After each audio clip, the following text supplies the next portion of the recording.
नमस्कार, आप देख रहे हैं डीए न्यूज प्लस का खास कार्यक्रम चर्चा है। मैं शकील साजिद। दुर्ग पुलिस ने एक बड़ी कार्रवाई करते हुए नोटों की बड़ी खेप पकड़ी है। कुम्हारी टोल प्लाजा के पास चेकिंग के दौरान 2 स्कॉर्पियो गाड़ियों से कुल 6 करोड़ 60 लाख, जी हां 6 करोड़ 60 लाख रुपए कैश बरामद किए गए हैं, जिसके बाद इस मामले से जुड़े 4 लोगों को पुलिस ने गिरफ्तार किया है, जो सभी गुजरात के रहने वाले बताए जा रहे हैं। बता दें कि पुलिस को पहले से सूचना मिली थी कि रायपुर से हवाला का पैसा सूरत ले जाया जा रहा है। इसी इनपुट के आधार पर कुम्हारी टोल प्लाजा के पास नाकाबंदी लगाकर वाहनों की जांच शुरू की गई। जांच के दौरान 2 स्कॉर्पियो गाड़ियों को रोका गया और जब तलाशी ली गई तो उनमें से 500 रुपए के नोटों के बंडल बरामद हुए। जब इनकी गिनती की गई तो रकम करीब 6 करोड़ 60 लाख रुपए निकली। पुलिस ने गाड़ियों में सवार 4 लोगों, जिनमें झाला शक्ति, अल्पेश कुमार, महेश ठाकुर और वघेला जुरू भाई को हिरासत में लिया और थाने लेकर पूछताछ की गई। पूछताछ में चारों ने बताया कि ये रकम रायपुर से सूरत हवाला के जरिए पहुंचाई जा रही थी। पुलिस के पूछने पर आरोपी कोई भी वैध दस्तावेज पेश नहीं कर पाए। इस मामले की जानकारी आयकर विभाग को भी दे दी गई है ताकि आगे की जांच की जा सके। फिलहाल पुलिस इस बात की भी जांच कर रही है कि ये पैसा किससे लिया गया और किसे पहुंचाया जाना था। आगे बढ़ते हैं। एक और खास खबर इत्तेफाक से, वो भी छत्तीसगढ़ से जुड़ी हुई है चर्चा में। छत्तीसगढ़ लोक सेवा आयोग यानी सीजीपीएससी में हुए भर्ती घोटाले की जांच कर रहे सीबीआई को शुक्रवार को बड़ी कार्रवाई करनी पड़ी।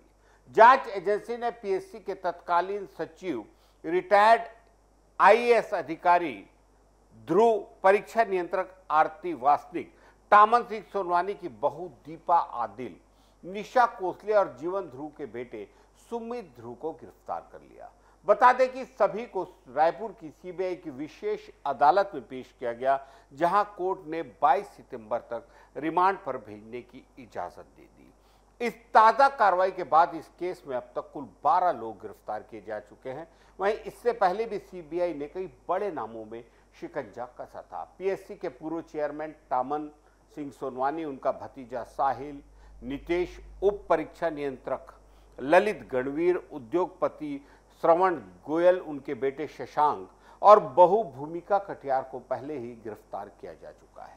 वे सभी फिलहाल रायपुर जेल में बंद हैं। बताया जा रहा है कि सीबीआई 2021 की पीएससी परीक्षा में चयनित 18 उम्मीदवारों की भूमिका की जांच कर रही है। इनमें से ज्यादातर किसी न किसी प्रभावशाली या राजनीतिक परिवार से जुड़े हैं और इसी वजह से उन्हें अब तक ज्वाइनिंग भी नहीं मिली है। जांच में जो बातें सामने आई हैं वो काफी चौंकाने वाली है। सीबीआई के मुताबिक 2021 में हुई पीएससी की परीक्षा का प्री और मेंस दोनों के पर्चे लीक हुए थे। ये लीक तत्कालीन परीक्षा नियंत्रक आरती वासनिक, उप परीक्षा नियंत्रक ललित गणवीर और सचिव जीवन ध्रुव ने मिलकर किया था। पर्चे छापने का काम कोलकाता की एक प्रिंटिंग प्रेस को दिया गया था, लेकिन प्रिंटिंग से पहले ही आरती ने प्रेस के मालिक को रायपुर बुलवाया और उसके स्टाफ से पर्चे ले लिए। ये पर्चे आरती अपने घर ले गई, जहां टामन सोनवानी और ललित के साथ मिलकर उन्हें खोल दिया और कॉपी करवा ली। इसके बाद फिर से लिफाफे सील करके वापस कर दिए गए, जिससे किसी को शक ना हो।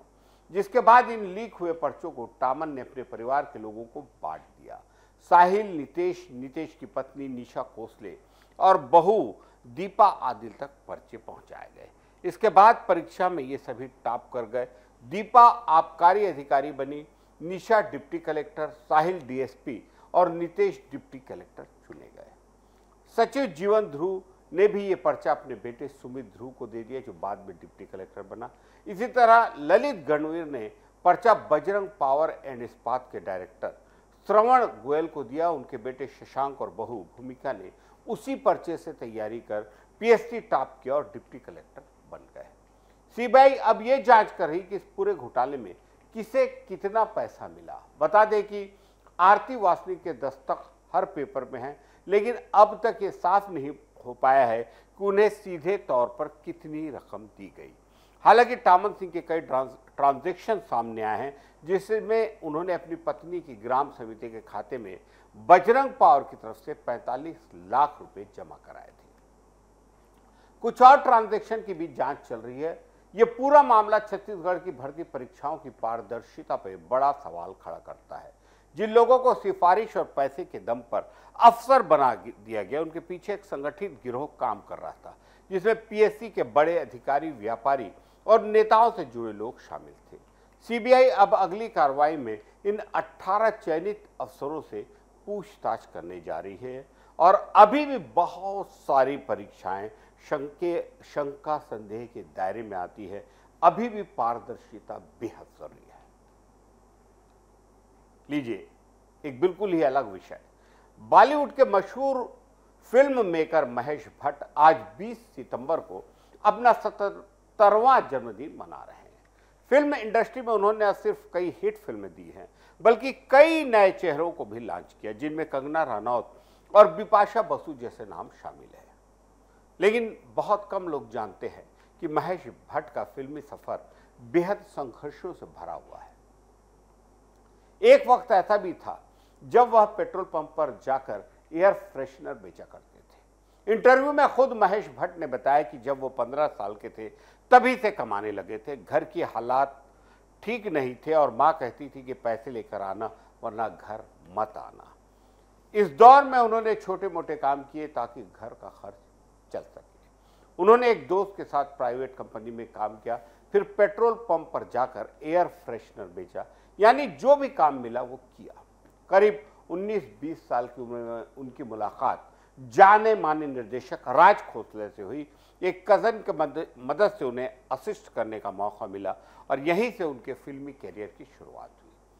लेकिन ये सफर भी आसान नहीं रहा।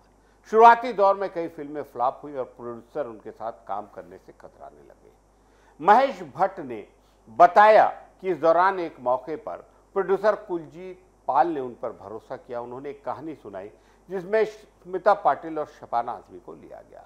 फिल्म हिट हो गई और इसके बाद उन्होंने कभी पीछे मुड़कर नहीं देखा। महेश भट्ट कहते हैं कि उन्होंने कभी खुद को फिल्म मेकर नहीं समझा। वो तो बस रोजगार की तलाश में निकले थे, लेकिन उनकी सोच और मेहनत ने उन्हें बॉलीवुड के कुछ खूबसूरत और सबसे चर्चित डायरेक्टर्स में से एक बना दिया। हर साल 20 सितंबर को आज के दिन राष्ट्रीय जिम्नास्टिक दिवस मनाया जाता है। यह दिन सिर्फ एक खेल का जश्न नहीं है, बल्कि उस मेहनत और समर्पण को सम्मान देने का दिन है जो एक जिम्नास्ट अपने हर मूव में दिखाता है। जिम्नास्टिक ऐसा खेल है जिसमें ताकत, लचीलापन, संतुलन और दिमागी फोकस की बेहद जरूरत होती है। चाहे आप खुद ये खेल खेलते हैं या टीवी पर किसी खिलाड़ी को करतब करते हुए देखें, ये खेल हर किसी को प्रभावित करता है। इस दिन का मकसद लोगों को जिम्नास्टिक के करीब लाना है और उन्हें बताना है कि फिट रहना, सेहतमंद रहना और रोज एक्सरसाइज करना कितना जरूरी है। खासकर बच्चों और युवाओं को इससे जुड़ने के लिए प्रेरित किया जाना चाहिए ताकि वो अनुशासन, मेहनत और धैर्य के साथ जी सके। ये एक तरह की कला और विज्ञान का मेल है। जब कोई खिलाड़ी हैंड स्टैंड, बैक फ्लिप या ब्रिज करता है तो उसमें उसकी कड़ी ट्रेनिंग और मेहनत साफ दिखाई देती है। इस खेल से हम ये भी सीख सकते हैं कि शरीर और दिमाग दोनों को मजबूत रखना कितना जरूरी है। अगर आप भी इस दिन को कुछ खास बनाना चाहते हैं तो आप कुछ आसान जिम्नास्ट मूव्स जैसे फॉरवर्ड रोल, ब्रिज या कैट व्हील की प्रैक्टिस घर पर कर सकते हैं। ध्यान रखें कि एक्सरसाइज मैट का इस्तेमाल करें ताकि किसी तरह की चोट ना लगे। अगर आप ज़्यादा सीरियस हैं तो किसी पास की जिम्नास्टिक क्लास में शामिल हो सकते हैं जहां आपको सही तरीके से ट्रेनिंग दी जाएगी। जिम्नास्टिक न सिर्फ शरीर को मजबूत बनाता है बल्कि आत्मविश्वास बढ़ाता है।